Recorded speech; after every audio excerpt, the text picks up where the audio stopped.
Deixa eu só abrir também, né, naturalmente. Senão não dá, né?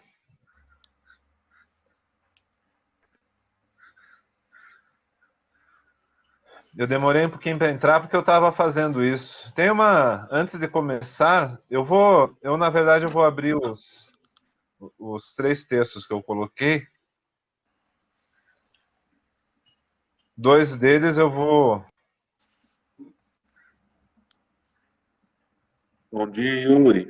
Tranquilo? Bom dia.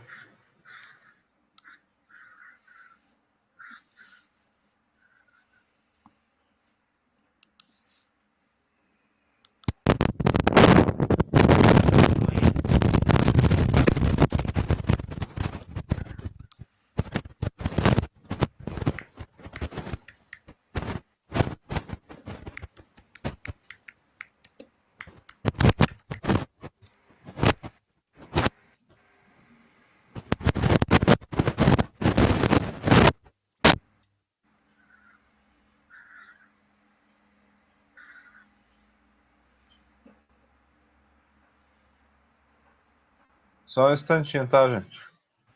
Pois não.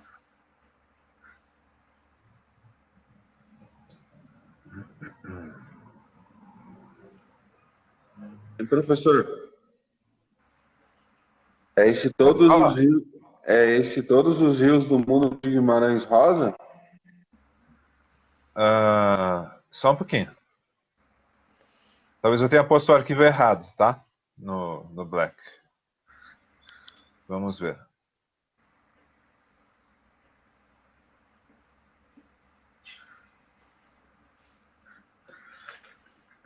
Eu baixei um leitor de PDF de Word aqui no meu celular que ele se adequa com a tela, entendeu? Então o arquivo pode ter 400 páginas, ele vai abrindo como se fosse um e-book, entendeu? Legal. De pouquinho em pouquinho é mais fácil para ler. Ah, então tá.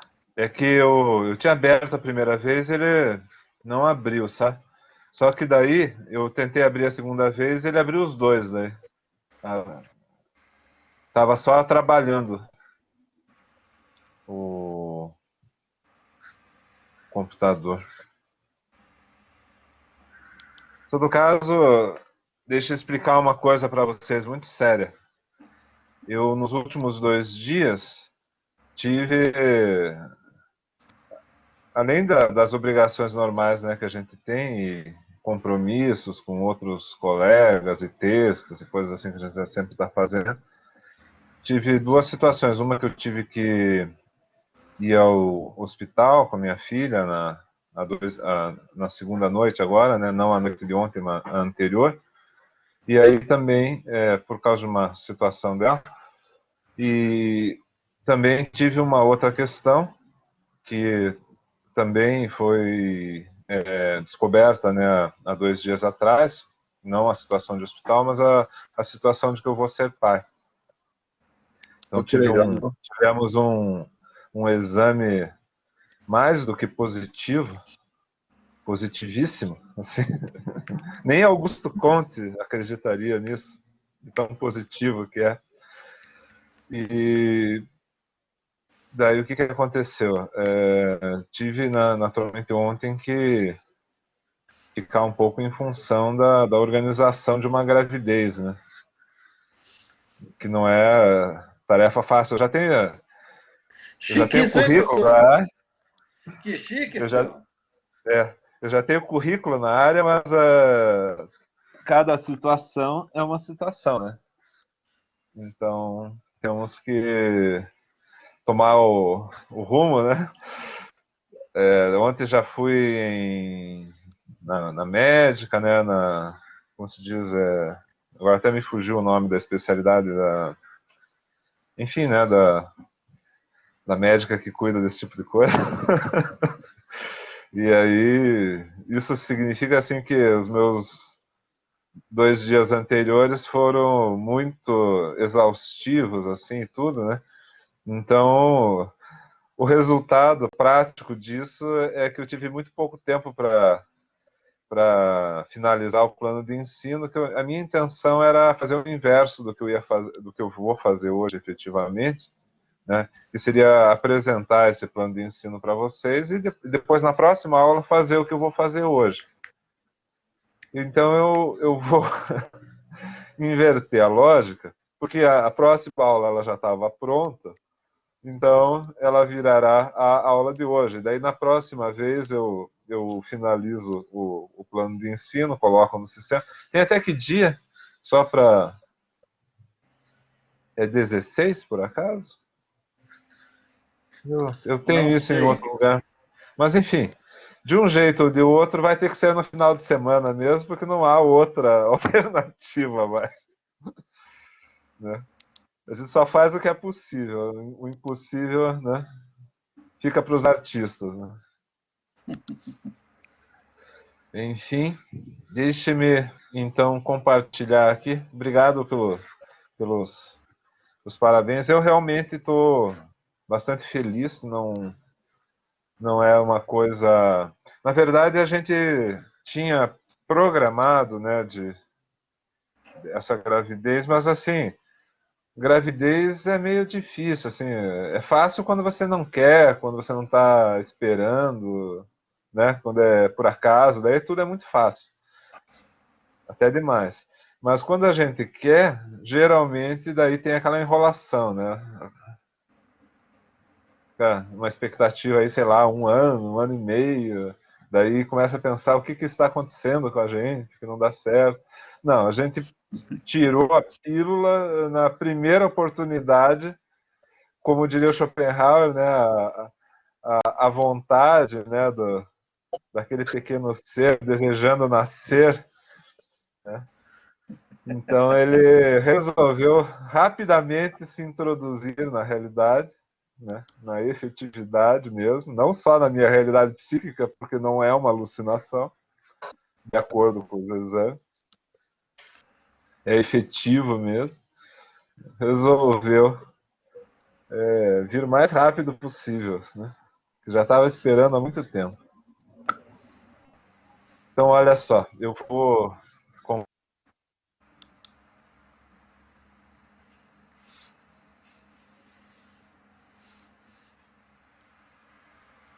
Agora nessa pandemia, então, cuidado é redobrado, né, professor? A minha prima ficou grávida nessa pandemia aqui, mas é muito mais difícil, né? Porque tem por estar grávida e também depois que nasce tem que cuidar demais, né?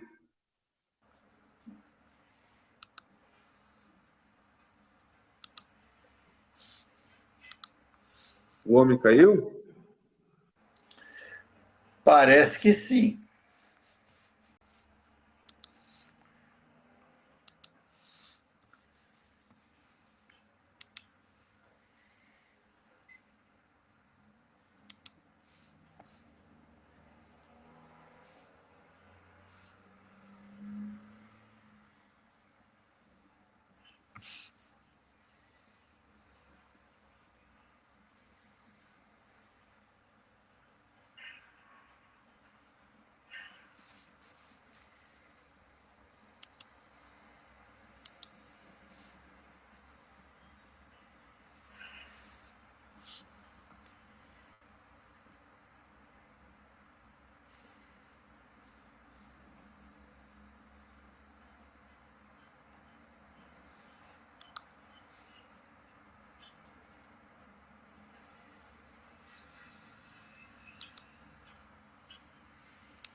Então, desculpem a indelicadeza do collaborator aqui que me tirou da cena, bem quando eu ia cumprimentar o público, né, e começar a minha leitura. Então, esse texto, né, ele visa, ele tem o...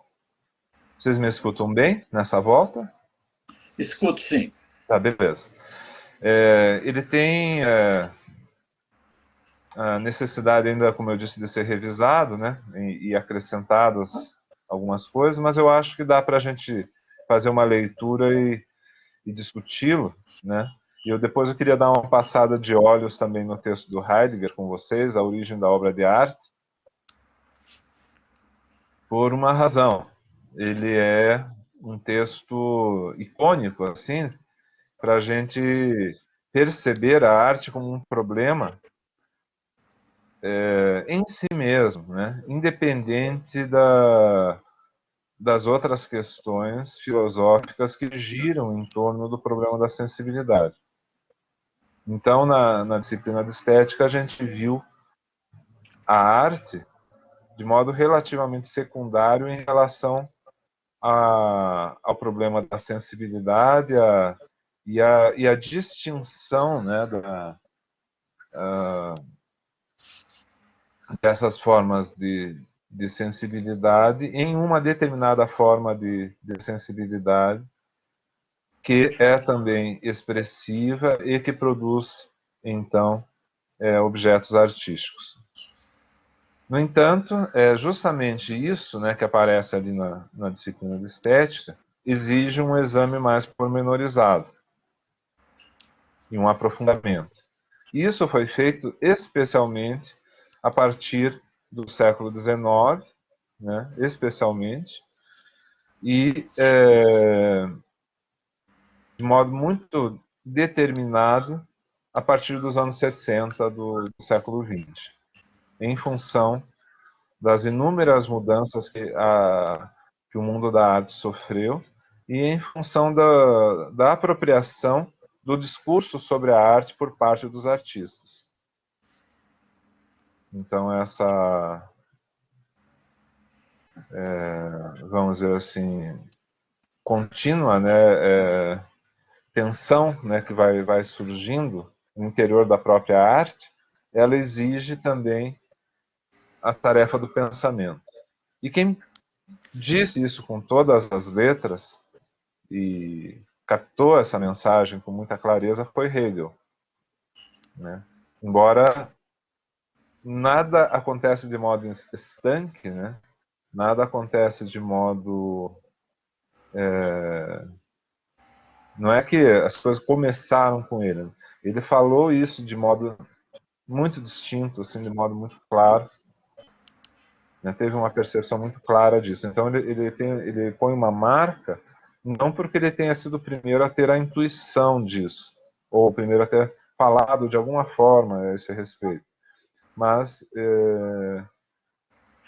ele percebe que ele vive num momento em que a arte coloca, né, frente ao trabalho do pensamento um problema que precisa ser analisado de modo exclusivo.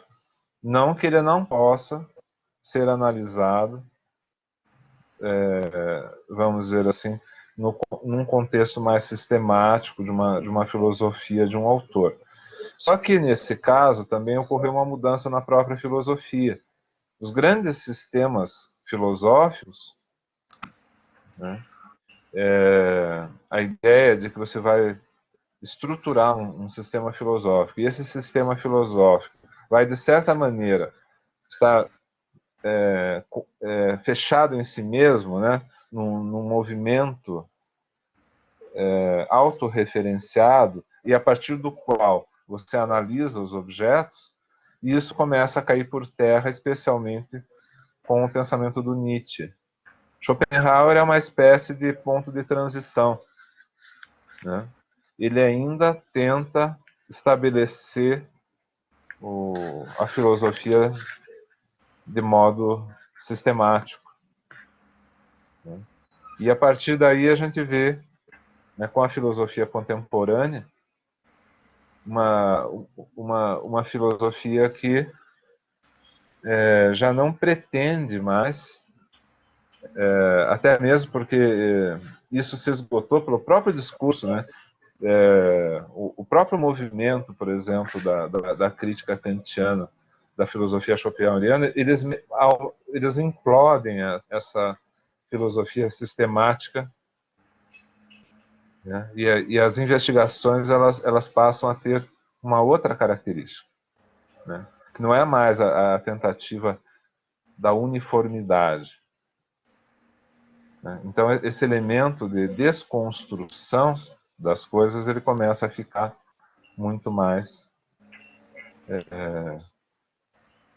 determinado. Eu continuo com vocês? Continua. Então tá bom. E vocês estão vendo a tela compartilhada? Sim. Uhum, tá bom. Então eu vou começar essa leitura e daí explico, né, por que 3 margens de um mesmo rio no próprio texto, tá? 3 margens de um mesmo rio. A filosofia da arte frente à estética e à história da arte. E aí tem essa citação, né, do Paulo Ronay, no texto Os Vastos Espaços. E diz assim: todos os rios do mundo de Guimarães Rosa têm 3 margens. E é esse o ponto, né, que une essa frase, né? Ela é emblemática não só para a gente falar da visão do artista, né, da visão intelectual do artista, mas também para colocar essa questão da implosão, né, da filosofia sistemática. Tá dando um eco, gente, aí no microfone de vocês.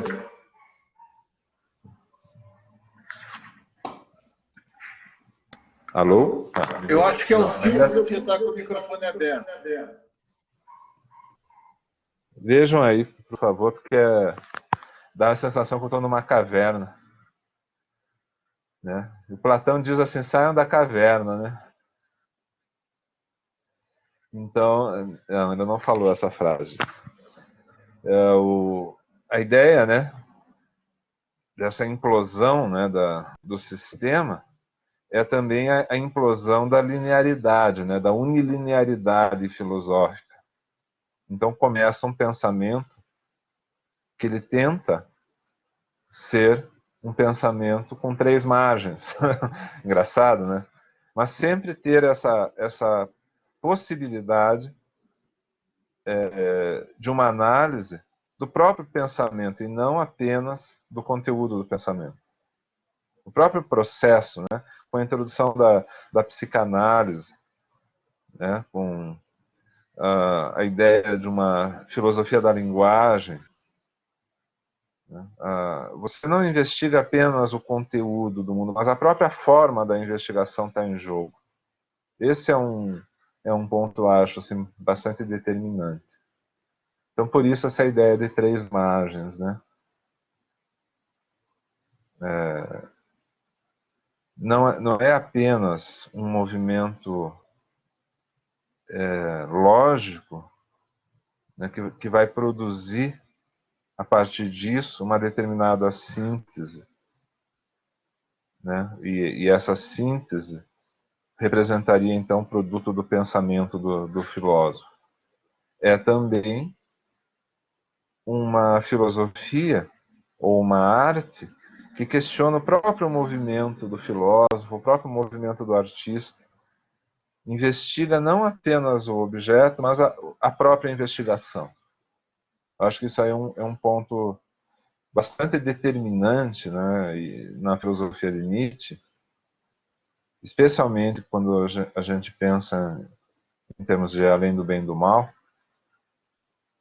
né, que é a ideia do preconceito fundamental do filósofo de colocar na origem conceitos que só poderiam ser estabelecidos posteriormente. Ou seja, há uma espécie de engodo, uma espécie de enganação no processo, né? Pois ele parte de definições às quais a gente apenas poderia chegar ao fim como um princípio, ou seja, e que esse princípio estaria lá, esperando para ser revelado. Essa questão, apesar do elogio que eu fiz a Hegel no início, essa questão ainda está muito presente até Hegel, né? E isso vai, obviamente, ser colocado do próprio ponto de vista da argumentação, né? Então, a relação com a verdade, por exemplo, é também colocada de um ponto de vista unilinear. Até mesmo Kant, né, que procura estabelecer essa crítica, né, do próprio processo de conhecimento e, portanto, da própria filosofia, também vai padecer disso, né? Por exemplo, do ponto de vista da admissão, né,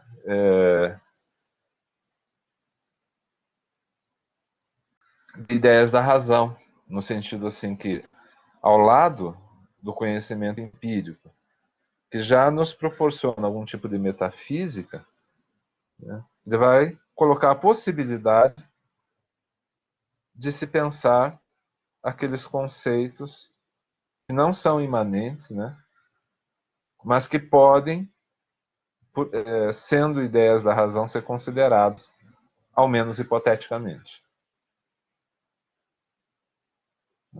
Então, esse jogo, ele ainda é muito, apesar da filosofia estar justamente caminhando, e, por exemplo, Hegel ser utilizado hoje contemporaneamente como um instrumento, né, como um meio muito eficaz de se considerar, né, a realidade, por exemplo, dentro da própria esquerda lacaniana, na filosofia da psicanálise. Por exemplo, sugiro a vocês que leiam o trabalho do Alisson Anhaia, que acabou de defender o mestrado dele, com muito sucesso, inclusive, um trabalho excelente, para vocês terem um pouco da noção de como o trabalho do Hegel pode ser aproveitado contemporaneamente, desde que eliminada a noção de finalidade do processo. Então, essa noção de finalidade, né, a ideia assim, de que você tem que consumar as coisas, é uma ideia ainda muito moderna. A contemporaneidade tende, então, a eliminar essa noção de finalidade e a desobstruir as vias do pensamento sempre para uma terceira coisa, né? Sempre para algo visto do ponto de vista perspectivo, tridimensional. Então, para que se possa fazer isso, não basta analisar o objeto. Por quê? Porque existe a consideração de que sujeito e objeto, e isso ainda é Schopenhauer, né? Ambos fazem parte da representação. Ou seja, é necessário analisar as coisas nesse contexto muito mais complexo, que envolve, por exemplo, a psicologia do criador, né? E a estrutura do pensamento, a estrutura da linguagem que está em jogo, tanto do ponto de vista da filosofia quanto do ponto de vista da arte. Então aí a gente tem um encontro muito mais rico, muito mais complexo, por um lado, mas muito mais interessante, por outro, porque justamente porque as coisas perdem, aparentemente, aquela definição, né, que acalma o espírito, por outro lado, os problemas que surgem a partir disso são muito interessantes. E o texto A Origem da Obra de Arte, que eu coloquei ali do Heidegger para vocês, e inicialmente coloquei como primeiro texto, ele é uma extraordinária demonstração disso, né? Então, a ideia do modo de questionar as coisas, né, não envolvem só a leitura do objeto, envolvem também a leitura do sujeito, a leitura da linguagem, a leitura de tudo que envolve o próprio ato de pensar e, no caso do artista, o próprio ato de criar, né? Nesse sentido, a filosofia da arte, embora ainda utilize o termo estética, é quase como a utilização de um texto anacrônico no meio de uma, de uma forma, né, de pensamento que já não é mais propriamente esse pensamento estético conforme ele vigorou ao longo do processo, desde do Vasari, desde do Aristóteles, desde o Platão, essa espécie de subordinação da arte ao pensamento.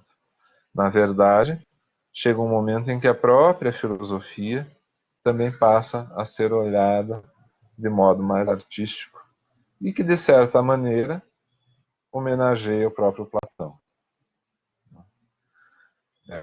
Não importa o quão consciente o Platão fosse, né, da sua estrutura de linguagem, né, em que medida, né, ele faz jus, né, por exemplo, a ideia de ser um precursor disso tudo, mas efetivamente, né, isso aqui no livro do Benedito Nunes, no primeiro capítulo, e eu vou colocar esse primeiro capítulo também para vocês lerem, e são capítulos curtos. Isso está bem colocado aqui pelo Benedito Nunes, né? Essa permanente, né, ambiguidade que nós temos em relação ao pensamento platônico, pelos seus efeitos, por um lado, extremamente frutíferos, e por outro, pelas limitações que ele aparentemente nos coloca na análise dos problemas filosóficos, especialmente dos problemas relacionados à estética e à arte. Então vamos lá. A introdução deve ter ficado mais longa que o texto. Então digo assim, a estética e a história da arte formam um contexto binário no qual a determinação das formas, das regras, dos objetos determinados,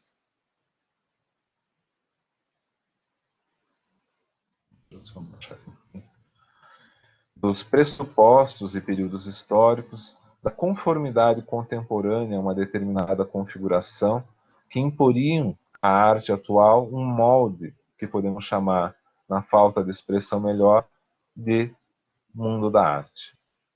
Nessa lógica binária, restaria pouco a fazer senão seguir uma suposta linha evolutiva das formas pré-existentes em seu processo de acabamento, que atravessa a existência do artista e vai além dele, até o momento em que se dá o coroamento do processo em uma forma definitiva, que a partir daí só poderia ser repetida, sem que fosse possível furar o cerco das categorias e dos conceitos dados.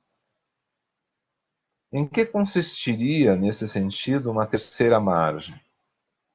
Digo, essa noção de terceira margem é tomada a partir de um conto de Guimarães Rosa, publicado em 1962, e que, portanto, há quase 60 anos atrás, né, e que, superando a oposição dialética, fala de um terceiro não excluído, né, que, em termos lógicos, poderíamos chamar de um elemento paraconsistente, no sentido que, ao invés de rejeitar a contradição, considera como aspecto essencial da experiência humana. A arte seria, nesse sentido, aquela que valoriza o conflito, a contradição, a condição paradoxal da existência efetiva, que não poderá ser resolvida em uma síntese final. Nessa mesma perspectiva, o conto de Rosa apontaria para a existência, tanto na vida quanto na arte, de uma terceira margem do rio, de um terceiro caminho, que não exclui, nem é excluído pelos outros, mas aponta para a possibilidade para-consistente, ou seja, algo que consiste ao lado. Assim, o terceiro caminho participa das duas polaridades, tese e antítese, usualmente apresentadas como mutuamente excludentes pelo pensamento binário, tão difícil de ser superado como demonstra um fragmento de Adorno e Horkheimer, né? Isso aí eu ainda não coloquei, tá, gente? Uma reflexão atravessa o problema de situar uma filosofia da arte com autonomia frente à filosofia estética e história da arte. Ela pode ser formulada nos seguintes termos, a partir de uma tensão presumida entre conhecimento estético do mundo e, aí que está o ponto, expressividade artística do mundo. Devemos pensar a arte do ponto de vista da estética ou pensar a estética do ponto de vista da arte? Ou, em que medida ou em que ordem podemos fazer ambas as coisas? A verdadeira oposição entre arte e conhecimento e em que medida se colocam ambas como perspectivas complementares? Depois vocês leem a nota que eu escrevi ali em relação ao Milton da Costa, curitibano.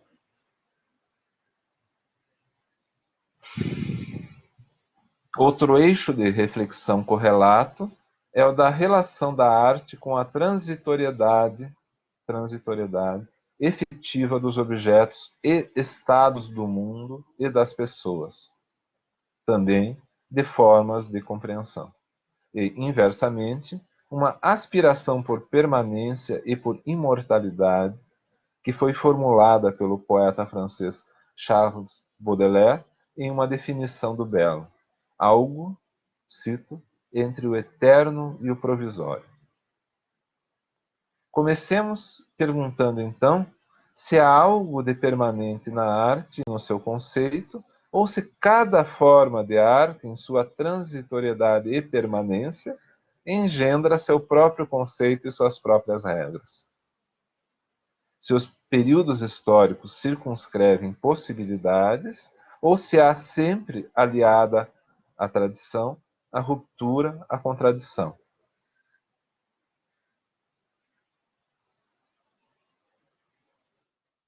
Mas o que fazem a estética, a filosofia da arte e a história da arte fundamentalmente?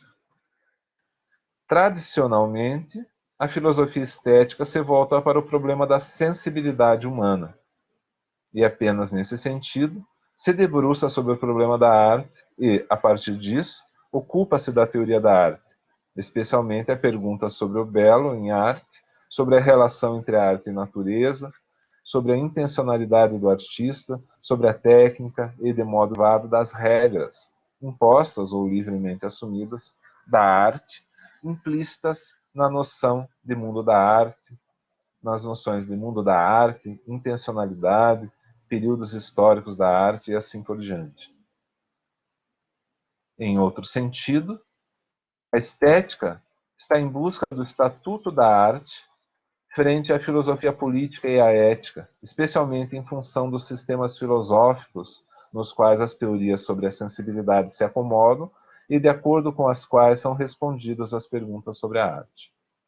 A história da arte, por sua vez, busca demarcar a sucessão espaço-temporal das manifestações artísticas concretas e do pensamento estético efetivo, estabelecendo também certos conceitos que definem o modo de organização do material e classificação dos períodos históricos.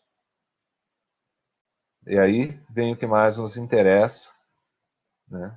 Lembrem-se que na nossa primeira aula a gente discutiu um pouco sobre isso, né? E questionamos esse problema da possibilidade de separação da filosofia da arte e da estética. A filosofia da arte, ao contrário dessas duas outras formas de abordagem do problema da arte, a estética e a história da arte, que não são excludentes, busca estabelecer uma compreensão sobre o significado da arte e, em decorrência disso, tenta resolver o grande problema que representa, especialmente para os contemporâneos, a definição do conceito de arte, quando, após séculos e séculos de discussão, e principalmente após milênios de apresentação em todos os lugares do mundo de objetos artísticos à nossa sensibilidade, e especialmente com a radicalização das formas artísticas atuais, especialmente desde a pop art, as fronteiras entre o objeto convencional, ou um objeto qualquer, gente, e o objeto artísticos se volatizaram. A fronteira ficou esmaecida, ficou um pouco apagada, bem como as fronteiras entre as formas de arte, a cultura digital e outras formas questionadoras dos limites e das possibilidades da arte. O que se ressalta nesse processo, que certamente subsiste a partir de uma história das formas de compreensão e expressão artísticas, é que o problema da arte se torna um desafio no âmbito ontológico, pois para a arte, e aí a gente vai olhar o texto do Merleau-Ponty também,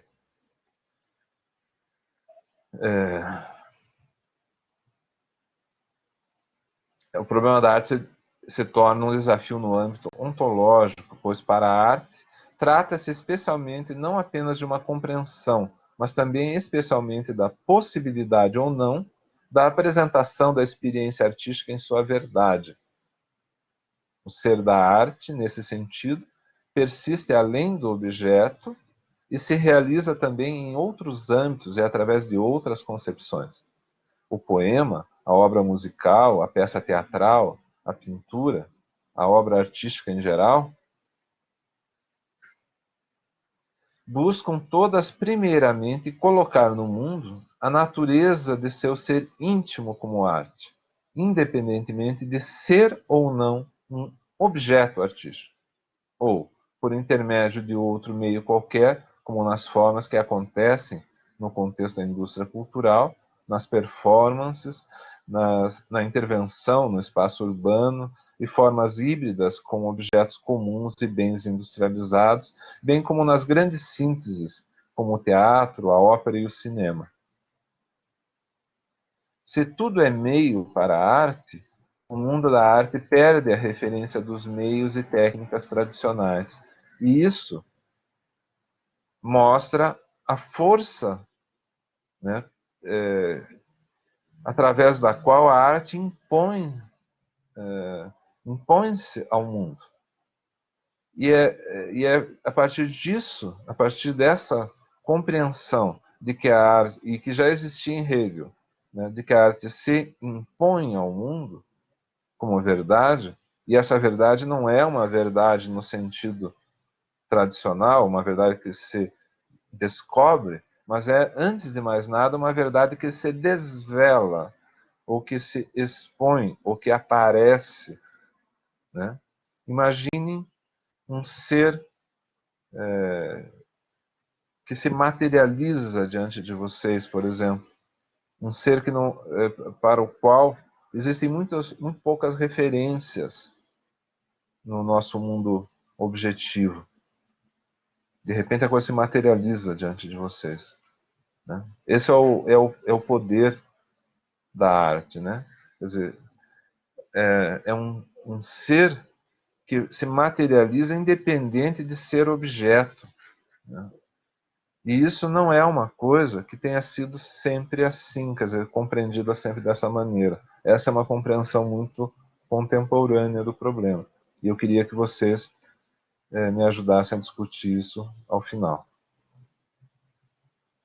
Então, né, se tudo é meio para a arte, o mundo da arte perde a referência dos meios e técnicas tradicionais. E essa é uma discussão que vem avançando pelo século XX e chega até nós. O artista precisa reverter a cada vez séculos de banalização de conceitos e reinventar a linguagem. Nesse sentido, cada obra precisa originariamente se impor como verdade na experiência, como acontecimento original. Sua missão fundamental é instaurar o mundo sempre de novo, para só em um segundo momento ser interrogada do ponto de vista de sua qualidade estética, ou seja, só então o artista se vê confrontado com o que fez e em relação ao mundo da arte e às referências estéticas encontradas na história da arte. E essa intuição já está no Schopenhauer, tá? Mas apenas ele a usa de um modo muito específico devido ao conceito de ideia platônica dele. Retirar o foco do objeto, coloca o foco na ideia. E nós podemos, assim, banalizar o conceito e falar de um modo como existe na linguagem popular, né? Eu tive uma ideia, né? O artista também, ele tem uma ideia. E isso não é necessariamente um objeto, não é necessariamente algo anteriormente conhecido. Então, esse artista e essa ideia, eles vão simultaneamente interrogar a linguagem através dessa ideia e serem interrogados, né? Esses artistas vão ser interrogados pelo mundo e pela consciência das pessoas que, de alguma forma, diante dessas formas contemporâneas de arte, vão se perguntar sobre sobre a própria natureza da arte, sobre esse ser da arte, né? Tanto que vão se deparar com objetos que não estão colocados como arte pelo artista, considerando que aquilo é arte, e diante da obra do artista, que não é necessariamente um objeto, vão se interrogar se aquilo é arte ou não. E isso é uma coisa muito contemporânea. Então, a ideia de reinventar a linguagem, né, de certo modo, assume o desafio colocado pelo Hegel nas lições sobre estética dele. A ideia de um pensamento sobre a arte que interrogue a arte de um ponto de vista ontológico. Seria verdadeiramente, então... peraí.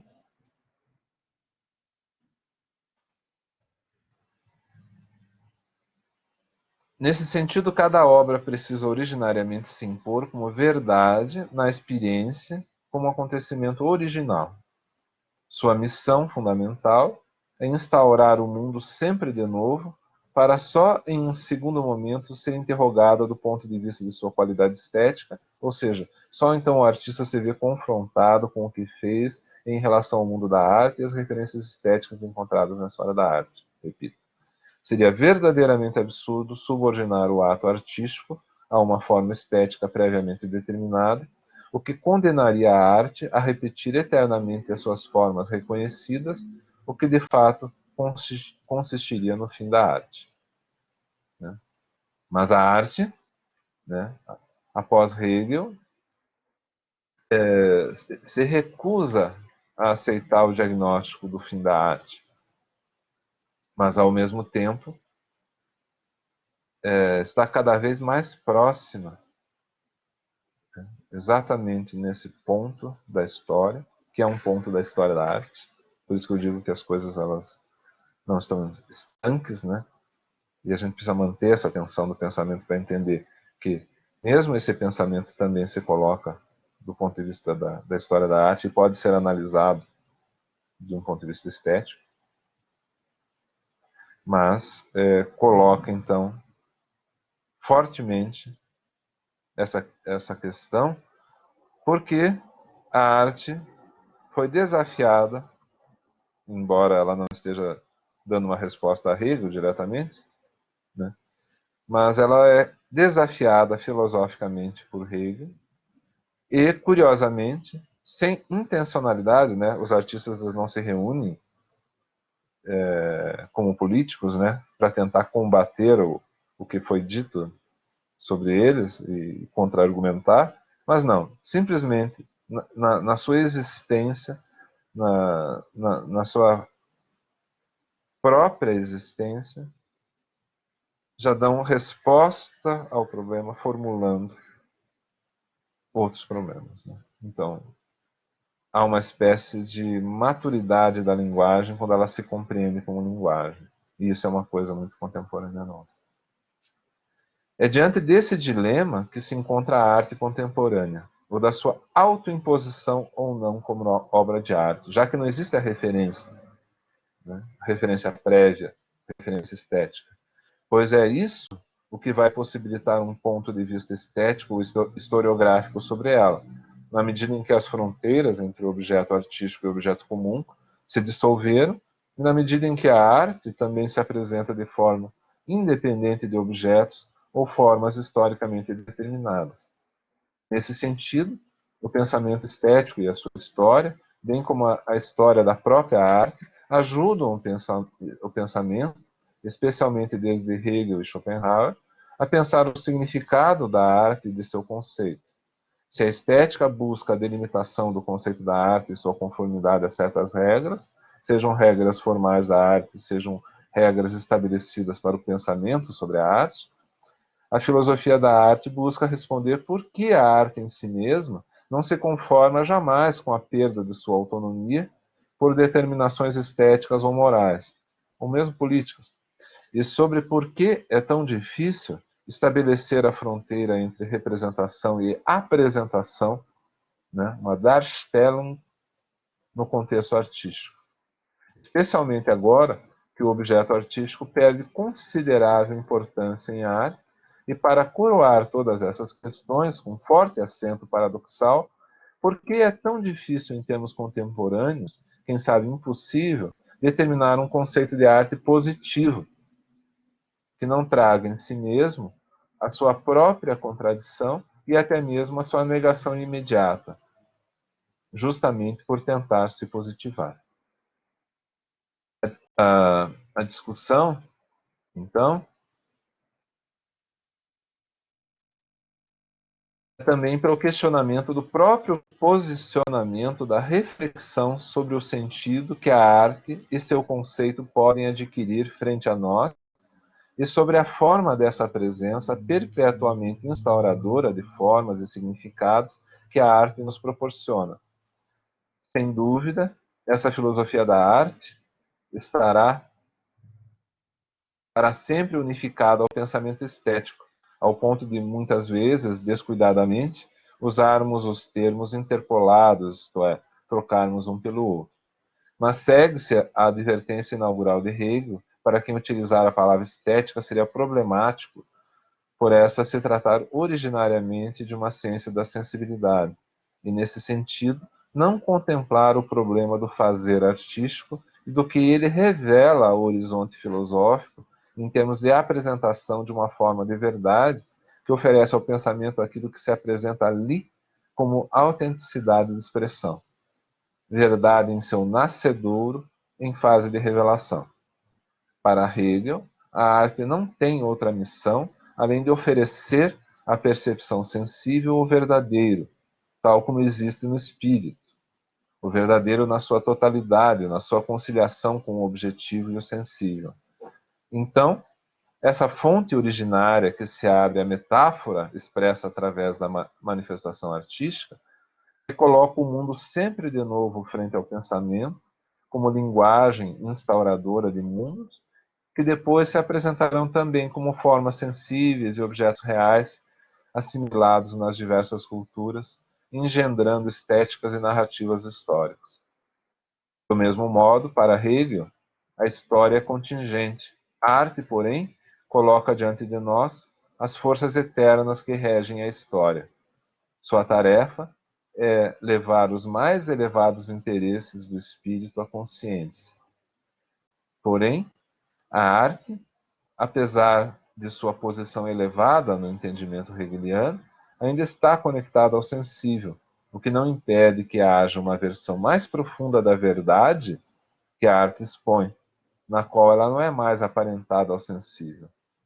Essa é a natureza do problema sobre o qual prioritariamente nos debruçamos, já que a filosofia da arte, que é também uma filosofia do artista e da expressão artística, trabalha justamente na fronteira do indefinível, do indizível, pelo que o artista busca expressão e explora novas direções, novas poéticas, ou pelo menos trabalha nessa fronteira onde é muito difícil de serem estabelecidas as definições acerca da arte e do que significa para nós ser um artista. Se o artista se vale de meios que podem ser considerados de um ponto de vista estético, essa apreensão do trabalho do artista se dá no mundo da arte e, portanto, pode ser objeto da história da arte, como foi feito de modo inaugural por Vasari, em relação aos artistas renascentistas seus contemporâneos.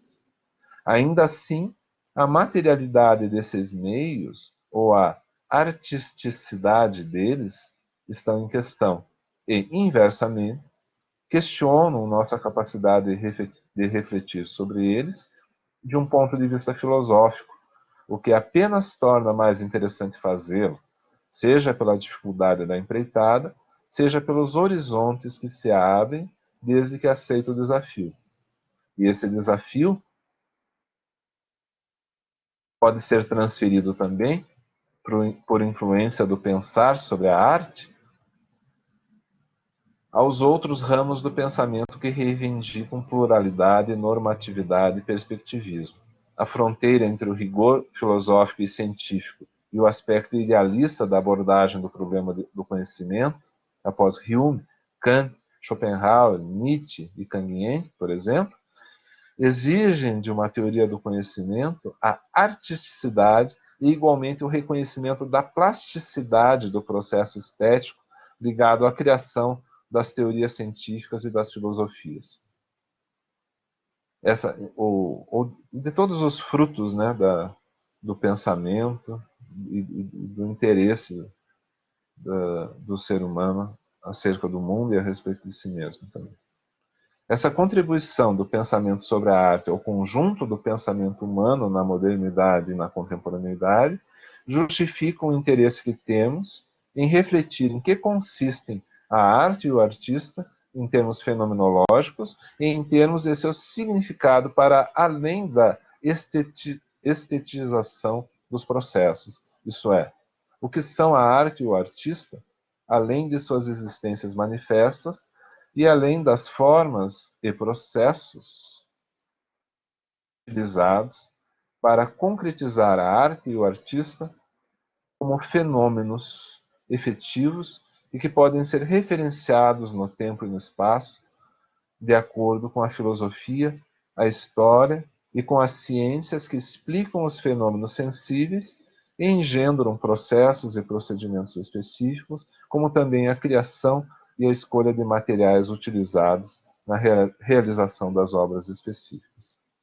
Por fim, mediante a reivindicação da autonomia da arte como pressuposto para a sua existência, perguntamos-nos: que estética o ser da arte contemporânea nos impõe?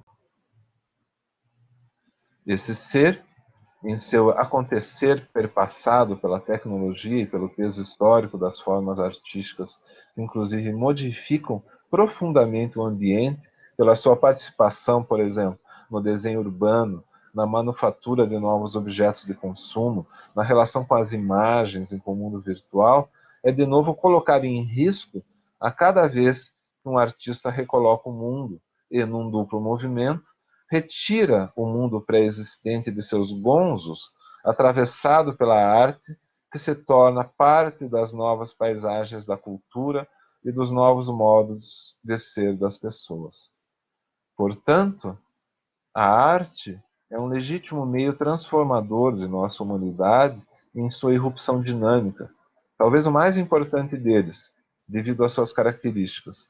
Ela é contingente, plasmadora, ordenadora, reflexiva e preenche, ainda que momentaneamente, a sede de permanência do humano, criando novos marcos para a experiência efetiva que, por condição expressiva, definem períodos históricos inteiros e lhes emprestam forma e consistência. É nesse sentido que Nietzsche faz um elogio a Homero como aquele que inaugura a civilização grega e engendra o ambiente cultural no qual essa cultura vai viver e se desenvolver em seu processo civilizatório. Faço um outro parênteses aí para dizer que é justamente em relação a isso que Platão vai questionar os poetas e vai citar determinados trechos de Homero, né, e questionar isso do ponto de vista de uma possibilidade de renovação da própria cultura. Mas isso já significa, né, e é esse o argumento, que Homero, então, teve essa capacidade, né, de impor o seu mundo, ainda que não estivesse necessariamente consciente, né, do seu poder de engendrar uma cultura inteira, né, mas o fez porque existiu e porque criou, ou seja, porque ele engendrou isso. Seja ele um artista determinado, ou seja, uma tradição de artistas que foram compilados e sintetizados por alguém, que nós chamamos de Homero, cuja existência histórica é questionada. Então, esse elogio a Homero como aquele que inaugura a civilização grega. Em certo sentido, a tendência da arte é se realizar em vida.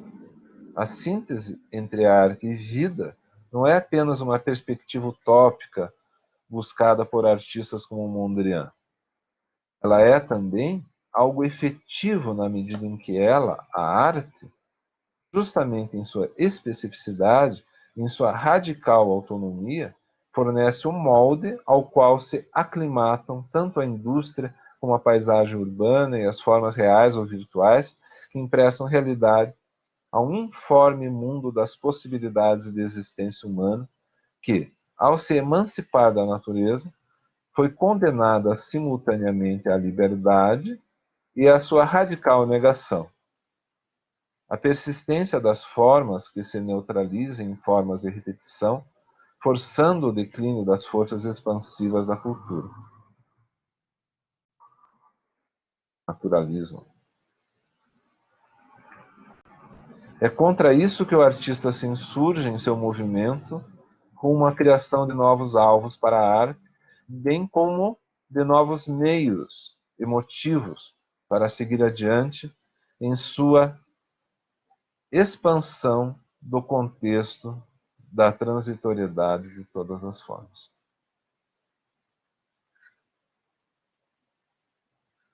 É isso.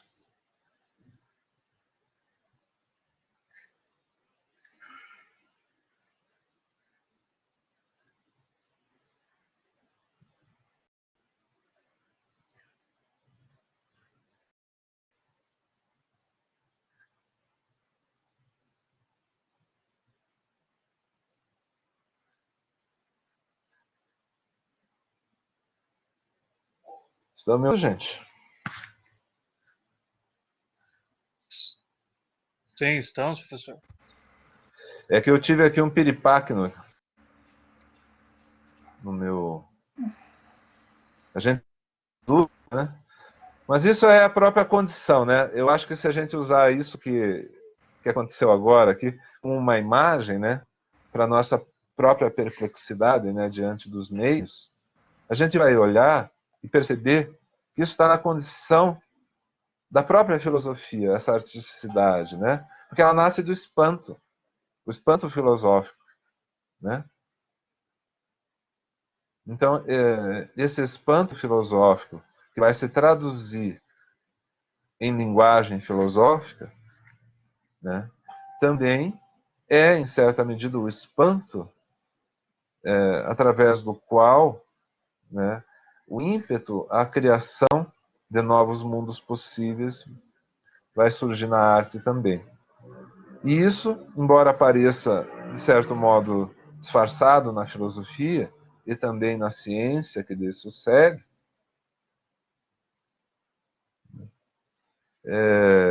também está presente nas nossas formas de conhecimento ditas racionais, lógicas, ou mesmo investigações empíricas, à maneira de Bacon. Né? Por quê?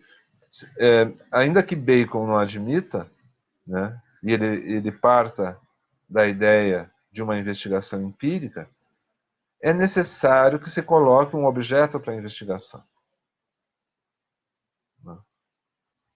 Ninguém investiga coisa nenhuma. Ninguém investiga qualquer coisa. Né? Então, esse interesse que direciona o olhar para o conhecimento, ele tem uma artisticidade implícita. Que depois, lá na frente, quando Kuhn vai colocar o problema do paradigma científico, né? Ou seja, da autorreferência do paradigma em relação à sua origem, né? Essa origem que vai colocar os problemas do paradigma também, de certa forma, contém em seu germe esse elemento artístico. Então, eu estou apontando aí para uma situação na qual, né, a arte e o pensar sobre a arte invertem toda a questão, né, e ao invés de colocar a arte como um problema para o conhecimento, coloca o próprio conhecimento, né, sob a ótica da arte.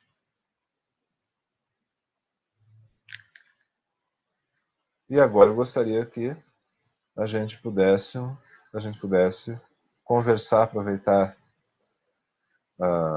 O texto, na leitura, ele acabou ficando longo, né? Mas ele coloca uma posição muito particular minha, né, em relação ao problema. E eu acho que seria interessante, lógico, né, que há aí uma profusão de coisas, né, coisas complexas, mas eu gostaria que vocês extraíssem de tudo isso as inquietações que acabaram sendo para vocês mais fundamentais, aquilo que tenha despertado mais o interesse de vocês. Qualquer coisa, estou aqui aberto para ouvi-los.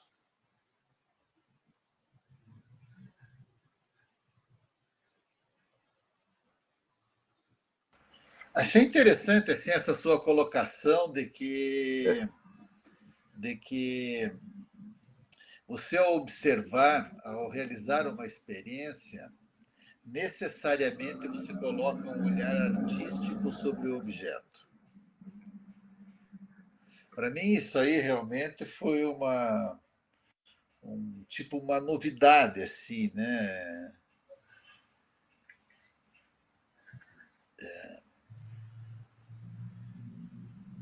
Não sei, achei bem estranho isso.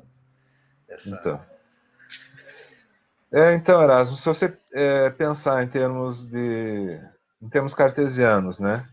Qual é a novidade que a modernidade nos coloca? A subjetividade, né? Então, o que existe de seguro, né, desse ponto de vista, em relação a todos os objetos possíveis, sensíveis, a todo o pensamento, né? É o próprio pensamento. Só que ao fundo desse pensamento, né, subjaz um enigma, que é a sua própria possibilidade. Percebe? Isso ainda não chegou a Descartes, né? Quer dizer, Descartes ele ainda tenta, de alguma forma, ancorar no próprio pensamento o mundo efetivo, né? Para que nós não venhamos a recair no egoísmo teórico, né? No idealismo radical, que vai dizer que, não, tudo é fruto do pensamento, portanto o mundo é completamente inconsistente. Ele só existe como representação para um sujeito que conhece, como algo que está fora dele. Se a gente for pensar os passos subsequentes que a filosofia deu, que o pensamento deu, isso, né, vai fazendo água, isso aí vai meio que naufragando. E a gente precisa recolocar a questão de outra maneira. O processo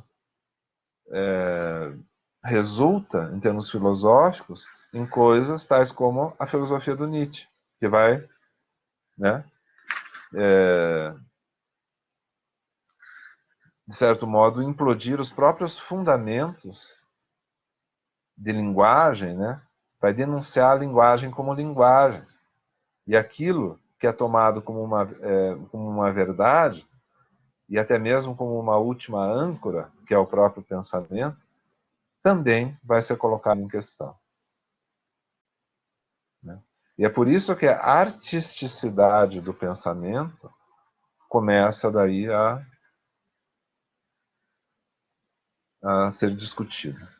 Não apenas do pensamento sobre a arte, né? Mas de toda e qualquer forma, até mesmo das formas mais aparentemente objetivas, elas estão recobertas de subjetividade.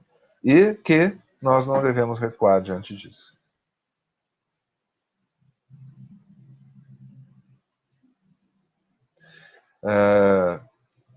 Vou responder o que vocês me falaram no chat, mas eu vou pedir para a Mariana, como ela... Oi, prof, bom dia. Bom dia Oi, a Mariana. todo mundo.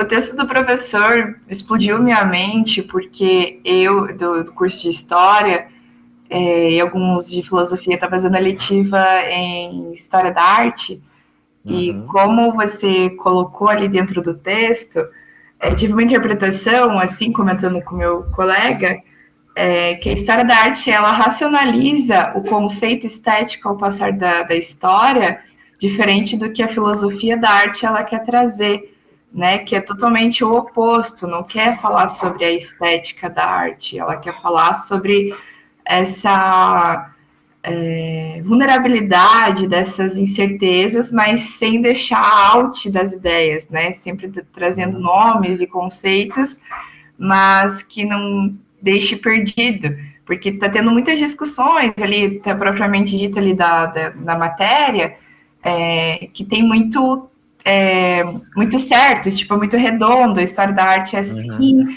tem que trazer desse jeito, tem que trazer apenas os movimentos mais famosos, que é todo esse... Significativos, né? O que aparece como mais significativo. Exatamente, e daí deu, né, essa explosão assim mental de que a história da arte ela racionaliza, ela não traz o conceito artístico, e sim o que levou ao conceito artístico naquela época, daquele contexto histórico. Então, Mariana, o interessante disso, né, é que esse outro pensar, né, essa terceira margem, e o texto está inacabado ainda, né, porque, enfim, está um work in progress aqui, né, uma obra em progressão, mas a questão é que não é que, né, e eu procuro ressaltar ali, não é que esse pensar que é engendrado, né, que surge a partir da própria arte, que não considera a arte apenas como objeto, né, mas que é ele mesmo instaurador, né, enfim, que legitima a si mesmo, ele não vai abolir, né, aquilo que até porque é impossível fazer isso, né? Não vai abolir o pensamento nem o pensamento estético, vamos dizer assim, o molde estético, né, a partir da sensibilidade, e nem vai abolir o conceito de história da arte, né? E o modo como a história da arte vai, enfim, colocar todas essas manifestações na linha do tempo, né? Tanto assim que é possível a gente falar hoje em dia de um expressionismo abstrato que tem seus representantes, né? A gente vê ali no pós-guerra uma necessidade, né, de explosão das formas muito grande. E a gente pode dizer que, por exemplo, exatamente desse modo como você falou, né, destacando os highlights, assim, né, os pontos fundamentais dessa trajetória da arte, a gente pode contextualizar, por exemplo, depois de um expressionismo abstrato, uma pop art, que vai retomar esse olhar, né, de algo que está, enfim, muito disperso na subjetividade do artista e vai recolocar isso do ponto de vista do objeto, só que não mais colocando a ênfase no pincel, no ato de criar através dessa impetuosidade do expressionista abstrato, mas, pelo contrário, vai recolocar o problema de Duchamp, por exemplo, do objeto banal, né? E do ponto de vista da industrialização. Até mesmo daí os meios procurados são os meios mais característicos da industrialização, como, por exemplo, a serigrafia, né? Um pouco mais tarde, nos anos 70, junto com uma noção política, a ideia, por exemplo, de arte xerox, poesia mimeógrafo. Mimeógrafo é aquele negócio lá que usava no grupo escolar, antigamente, né, para imprimir prova. Tinha uma tinta azul, assim, né, que ficava tudo meio azulado, preto, meio álcool. azulado. Com álcool, tudo muito cheiroso e muito concreto, muito industrial. E, de repente, o poema, né, os textos, eles já vêm vinculados com essa ideia da estética da pobreza e colocam um problema político ali, né? Por exemplo, a censura. Por que você é censurado? Porque você vai para uma editora. Essa editora é obrigada a passar os livros que publica por um censor. Mas o mimeógrafo não. Você pode fazer uma distribuição de mão em mão. Entende? Então, quer dizer, você pode situar do ponto de vista da história da arte tudo isso, né? Mas isso não impede, né, que você olhe a arte por dentro e perceba a arte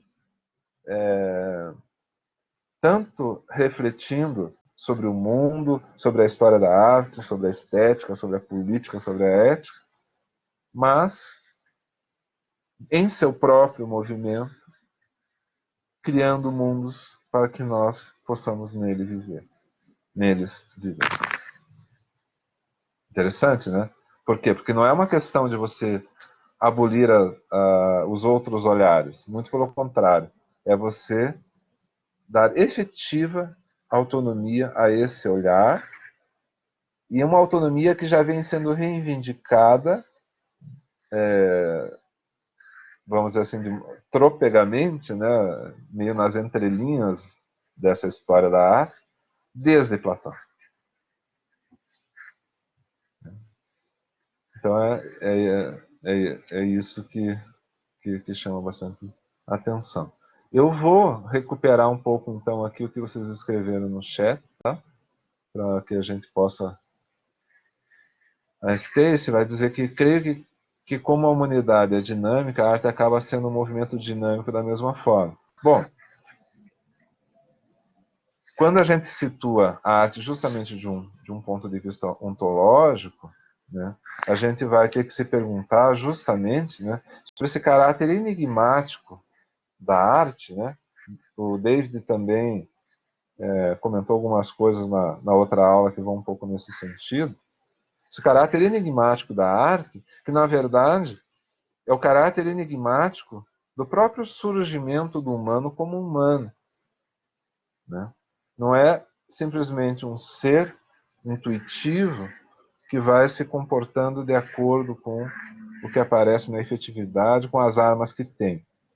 O humano, ele recria o mundo, ele coloca um mundo ao lado do mundo, que interage com esse mundo real, com esse mundo efetivo, né? Isso é linguagem, isso é cultura, todos os objetos criados. Ah, mas eles são objetos úteis. Sim, eles são muitas vezes objetos úteis. Mas essa capacidade humana de instaurar o mundo, né, a gente precisa prestar atenção nela como uma forma artística de abordagem da existência, que pode ser reconhecida efetivamente como arte, mas que também está presente em toda e qualquer criação humana, inclusive a criação de si mesmo enquanto humano. A gente fala assim, o ser humano. Tá, mas o que é o ser humano? O ser humano é um animal político, é um animal triste, é um animal poético? O que o ser humano é? Ele é? É possível dizer o ser humano? Então, essa própria maneira de questionar, que é uma maneira filosófica, também está implicitamente vinculada a uma expressividade artística do questionar. Por quê? Porque a gente não toma a realidade como dada em filosofia. E toda vez que o pensamento fica preguiçoso, né, vai como que enrijecendo a humanidade vai sendo então tomada por essa dificuldade, né, que ao invés dela se tornar questionadora, dela instigar, né, o questionamento ou a nossa própria expressividade, ela vai, pelo contrário, limitar. Ela vai tentar conservar as formas pré-existentes, ela vai tentar se aferrar aos modos pré-existentes de existência, né? Então, uma coisa é você, em paralelo com esse movimento instigante, esse movimento renovador das formas, trabalhar com a noção de persistência. Por exemplo, isso que a gente chama de erudição, né, de história da filosofia, de história da arte. Mas isso não pode, em contrapartida, abolir o pensamento e a expressividade que criam o próprio mundo, especialmente o mundo humano, né? O mundo que a gente chama de o mundo da cultura, enfim, a história do ser humano dentro da cultura. Deixa eu ver o que vocês estão falando aqui. O espanto filosófico, Núbia, se traduz em linguagem, num impulso de criação ou de expressão, em arte, ou traduzindo um pensamento em arte, pressupondo que exista ou se eleja um objeto de estudo. Essa ideia da eleição, né, de um objeto de estudo é em si mesma uma forma de se colocar diante das coisas, né, que se olharmos ao fundo dela também há uma certa artisticidade, há esse mesmo ímpeto que nos leva à criação de mundos artísticos também nos levará à eleição de um objeto de estudo. E a Stacy, sendo de letras, vemos que a própria linguagem é algo vivo e sempre em transformação graças à humanidade que a cria e se apropria conforme as suas necessidades com aquilo com que se depara. Penso que o mesmo pode ser visto na arte, sendo que a arte existe graças à humanidade. Sim, é por isso que é uma questão ontológica, essa interrogação sobre o ser, né? Então, a ideia, né, do Eládio, Erasmo, de que é um animal que não tem mundo, né? Então, ele não tem mundo do mesmo modo que os outros animais têm mundo, ou do mesmo modo que certas concepções de mundo que existem no humano concebem. Por exemplo, a ideia de objetividade, né? No fundo,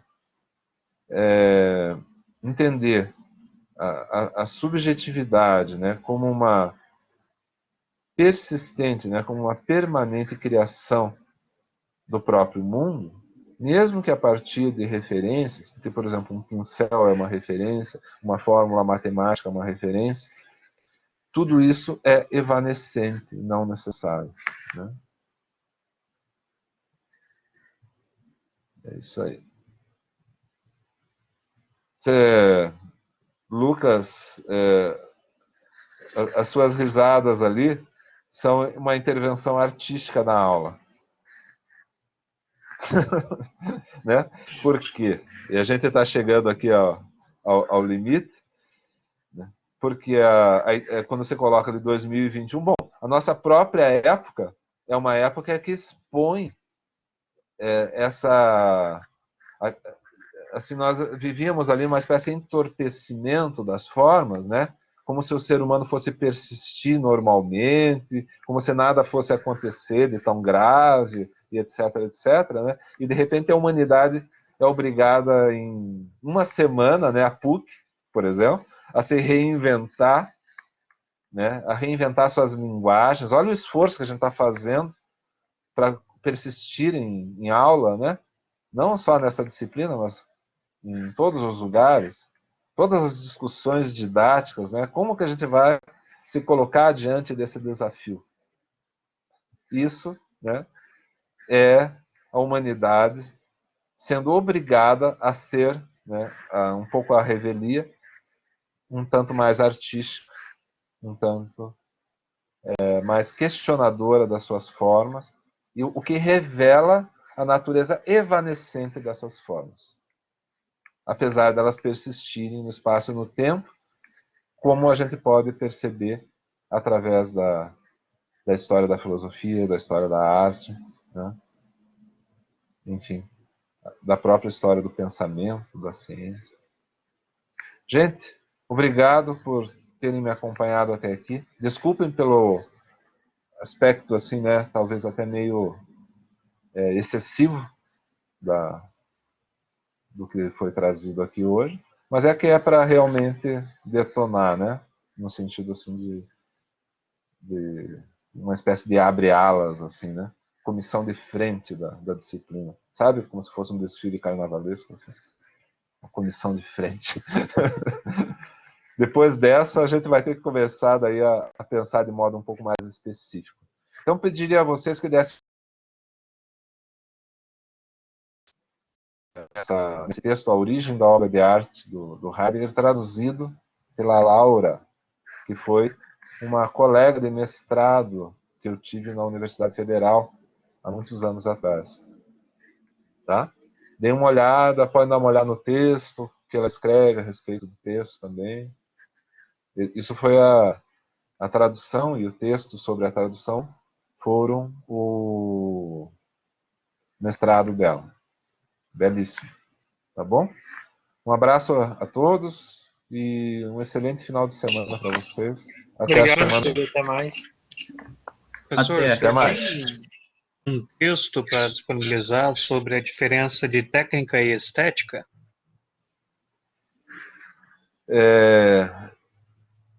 Me pega um pouco de surpresa, sim, mas existem muitos textos assim. Eu vou dar uma olhada para vocês. Que tá o bom? senhor, eu lembro que falou sobre isso na disciplina de estética, e como eu estou vendo agora a filosofia da técnica, aí passou essa parte, eu falei, putz, eu já vi isso com o professor Eduardo. Só que eu não... É que isso aí é uma problemática de dupla mais. via, né? É uma problemática de dupla via. Então, eu vou dar uma investigada, me cobre de novo fazendo o favor. Eu vou Beleza. anotar aqui, mas não dá para confiar numa pessoa que está na velocidade que eu estou aí fazendo coisas, tá bom? Mas eu vou anotar. Um Tranquilo. abraço para vocês. Obrigado, até mais. Tchau, tchau.